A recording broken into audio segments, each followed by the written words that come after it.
ભાગવતનો શ્લોક વિદુરજીએ મૈત્રેય ઋષિને પૂછ્યું કે હે મૈત્રેય ઋષિ, આ દુનિયામાં માણસ માત્ર સુખ માટે કર્મ કરે છે, સુખી થવા માટે. પણ માણસને સુખ તો મળતું નથી અને ઠામુકું દુઃખ આવે છે. આનું કારણ શું? તમે જોશો ને, આ દુનિયામાં નાનામાં નાના જીવથી લઈને બધા જ સવારથી સાંજ સુધી જે કાંઈ દોડ કરે છે એ શું કરવા કરે છે? સુખી થવા માટે. કેવલ માણસ નહીં, કીડી મકોડા, પશુ પક્ષી, દરેક જીવ પ્રાણી માત્ર સવારથી સાંજ સુધી જે કાંઈ દોડ કરે છે, જે કાંઈ કર્મો કરે છે, એનું એક જ ટાર્ગેટ છે કે મને સુખ મળે. કોઈ દુઃખી થવા કાંઈ નથી કરતો, બધા સુખી થવા માટે કર્મ કરે છે. પણ સુખ મળતું નથી અને એને દુઃખ આવે છે, તો આનું કારણ શું? ભાગવતમાં તૃતીય સ્કંધમાં આ શ્લોક લખાણો: સુખાય કર્માણિ કરોતિ લોકો ન તૈ સુખં વાન્યદુપારમં વા વિંદેત ભૂયાસ્તત એવ દુઃખં યદાત્ર યુક્તં ભગવાન વદેન્નઃ.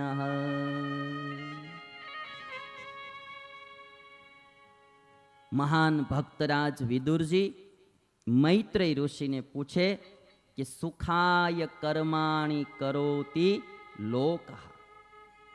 માણસનું ખાલી નથી કીધું, આખો લોક, આખો સમાજ, પશુ પક્ષી, દરેક જીવ પ્રાણી માત્ર સુખ માટે કર્મ કરે છે. તમને બી શબ્દો સમજાઈ જશે સંસ્કૃતના. સુખાય સુખ માટે, કર્માણી કર્મ, કરોતિ કરે છે, લોક આ સમાજ આખો. નતૈ સુખમ પણ એને સુખ તો મળતું નથી. વા અન્યત ઉપારમમ વા અને દુઃખ એનું ક્યારે ટળતું નથી. તો આનું કારણ શું? બહુ અદ્ભુત સમજવાની આ વાત છે કે માણસ કર્મ સુખ માટે કરે છે, પણ જેનાથી સુખ મળવું જોઈએ એવા નથી કરતો. એ કર્મો ખોટા કરે છે. એ માને છે કે આનાથી હું સુખી થઈશ, પણ એ જે કર્મ કરે છે એ દુઃખ મળે એવું કરે છે. બાકી તો બહુ સીધો હિસાબ છે કે રોટલી ખાવી હોય એટલે ઘઉંના લોટમાંથી ન થાય, પણ એ રોટલી ખાવા માટે પ્રયત્ન કરે ને બાજરાનો રોટલો થઈ જાય તો સમજવું કે એને લોટ લેવામાં ફેર પડી ગયો છે. એને ઘઉંનો લોટ નથી લીધો, એનાથી ભૂલમાં બાજરાનો લેવાઈ ગયો છે. જો ઘઉંનો લોટ લઈને તો રોટલી થાય ને થાય જ. એમ માણસ સુખ માટે કર્મ કરે છે ને એને સુખ મળતું નથી, ઠામુકું દુઃખ આવે છે, તો એના કર્મ કરવામાં ફેર પડી જાય છે. એ જે કર્મ કરે છે એ સુખ આવે એવું નથી, દુઃખ આવે એવું કરે છે.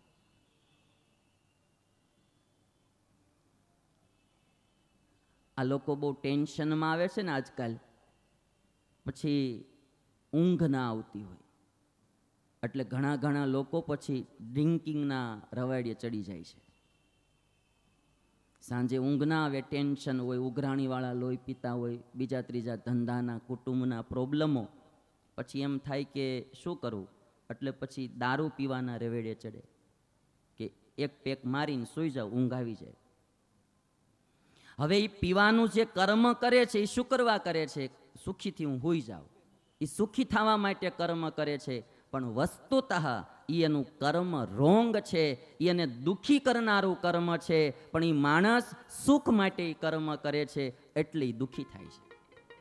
આ એક એક્ઝામ્પલમાંથી તમને આવા ઘણા કર્મો સમજાશે કે હું ને તમે સુખ માટે એ કર્મ કરતા હશું અને કર્મ રોંગ હશે, દુઃખ દે એવું કર્મ હશે, આપણે માનતા હશું સુખ થાય એવું.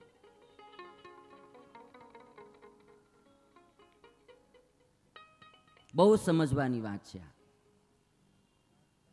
માણસ વ્યસનો કરે છે, શું કરવા? સુખી થવા. જોશો ને આ દુનિયામાં નાનામાં નાના જીવથી લઈને બધા જ સવારથી સાંજ સુધી જે કાંઈ દોડ કરે છે, પરોપકારના કાર્યો કરવાની જરૂર હતી, પણ એણે વ્યસનો કર્યા, એમાંથી ઠામુકો દુઃખી થશે.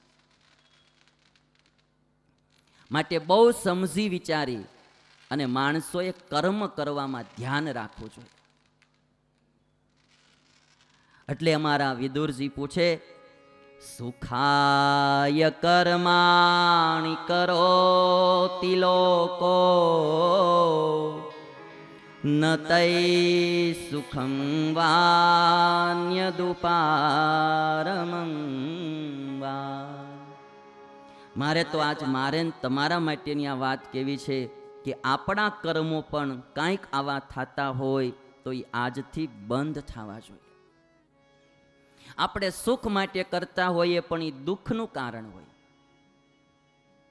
કોઈ માણસ, કોઈ પુરુષ પરસ્ત્રીની સાથે બોલવાના, જવાવાના વ્યવહારો શરૂ કરે, એને એમ હોય કે હું આમાંથી સુખી થઈશ, પણ એને ખબર નથી કે આ પાપનો ધંધો છે, આમાંથી તું દુઃખી થાઈશ. એ કર્મ કરે છે સુખ માટે, પણ એનું કર્મ રોંગ છે. જ્યારે એની પત્નીને ખબર પડશે ત્યારે ઘરમાં ડખા થાહે, કુટુંબીઓને ખબર પડશે ત્યારે સમાજમાં આબરૂ જાહે, અને કદાચ આ બેય ન થયું તો અંતે નરકમાં એ વ્યભિચારનું ફળ ભોગવવું પડશે. માણસ કર્મ સુખ માટે કરે છે, પણ એને ખબર નથી કે આ કર્મ દુઃખનું દેનારું છે. પૈસાથી બધું મળે એટલે પૈસો મેળવવા માણસ અનીતિ કરે છે, ચોરી કરે છે, લૂંટ કરે છે, ભેળસેળ કરે છે. આ બધા કર્મો શું કરવા કરે છે? પૈસા માટે. પૈસો શું કરવા જોઈએ? સુખ માટે. હવે સુખ માટે આ કર્મ કરે છે, ચોરીનું, દગાનું, ભેળસેળનું, પણ એને ખબર નથી કે આ પાપ કર્મ થઈ રહ્યું છે, આ મને સુખી કરશે ને એના કરતાં દુઃખી ઝાઝું કરશે. આખા સમાજના મારા ને તમારા, આપણે ભલે 20-20 વર્ષથી સત્સંગમાં હોઈએ તો પણ આપણા હજી ઘણાય કર્મો રોંગ થતા હશે, ખોટા થતા હશે, કે જે સુખના નહીં હોય, દુઃખ દેનારા હશે. એટલે માણસને જો સુખી થવું હોય તો એને બહુ સાવધાની રાખવી. જન્મ મરણનું કારણ, દુઃખનું કારણ બે છે, એક વાસના અને બીજું પોતે કરેલું કર્મ. કોઈનામાં વાસના રહી જશે, આસક્તિ રહી જશે, કોઈનામાં અતિશય મોહ થશે તો એ મોહ માણસને અંતે દુઃખી કરશે. ધૃતરાષ્ટ્રને દુર્યોધનમાં અતિશય મોહ થયો અને મોહના કારણે પાંડવોને એનું રાજ પાછું ન આપ્યું, એમાંથી દુઃખ આવ્યું. 100 દીકરાનું મૃત્યુ થયું બાપના દેખતા. આસક્તિ અને મોહ એ દુઃખનું કારણ છે. રાવણને સીતામાં મોહ થયો, સીતાને ઉપાડી આવ્યો અને એમાંથી રાવણનો વિનાશ થયો. એ મોહ છે, આસક્તિ છે, એ માણસના વિનાશનું કારણ છે, દુઃખનું કારણ છે. અને મોહને કારણે માણસો કર્મ ખોટા કરશે. પૈસામાં મોહ હશે એટલે ચોરી કરશે, અનીતિ કરશે, ભેળસેળ કરશે, દગાદુગી કરશે, છેતરપિંડી કરશે. જો મોહ ન હોય તો ખોટું કર્મ ન કરે. એક વાસના અને બીજું કર્મ એ માણસને જન્મ મરણ લેવડાવે છે.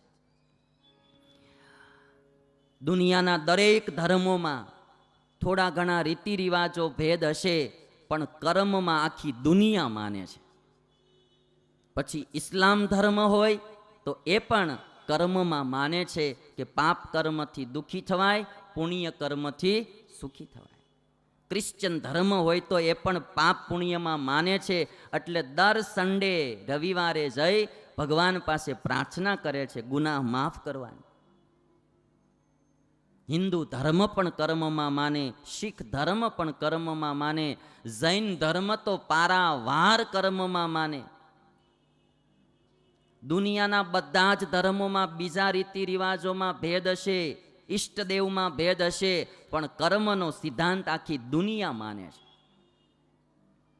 અને કેવલ ધર્મ નહીં, દરેક રાજ્ય પણ કર્મમાં માને છે.